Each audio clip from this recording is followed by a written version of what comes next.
సంగారెడ్డి జిల్లా సంగారెడ్డి పట్టణంలో ఆమ్ ఆద్మీ పార్టీ అన్ని వార్డుల్లో బలంగా పోటీ చేస్తుందని జిల్లా అధ్యక్షురాలు బొంగుల ఉమారాణి తెలిపారు.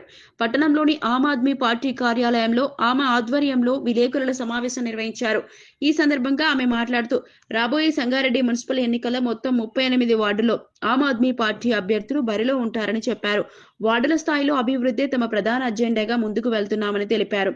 ముఖ్యంగా త్రాగునీటి సమస్య, డ్రైనేజ్ సమస్యలు, వీధి దీపాలు, పారిశుద్ధ్యం, ప్రజలకు సంబంధించిన మౌలిక సదుపాయాలపై ప్రత్యేక దృష్టి పెట్టి పనిచేస్తామని చెప్పారు.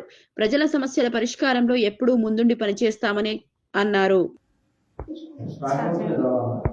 నమస్తే అండి ప్రజలందరికీ. ఈ సంగారెడ్డి డిస్ట్రిక్ట్ నుంచి 38 వార్డ్స్ ఉన్నాయి. 38 వార్డ్స్ నుంచి మా ఆమ్ ఆద్మీ పార్టీ నుంచి ప్రతి ఒక్కరు బరిలోకి దిగుతున్నారు.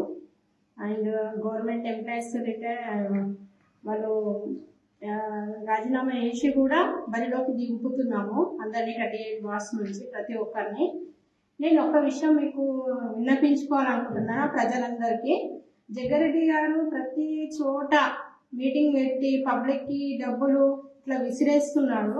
తను అలా వేయడం కరెక్ట్ కాదనిపిస్తుంది. అది సొంత డబ్బులు అయితే తను పబ్లిక్కి సేవ చేయాలనుకుంటే తను పర్సనల్గా వెళ్ళి కలిసి ఇవ్వచ్చు. అది పబ్లిసిటీ చేయాలని ఏం లేదు కదా, పబ్లిసిటీ చేయ అవసరం కూడా లేదు. అంతకు మించి తన ఓన్ డబ్బులే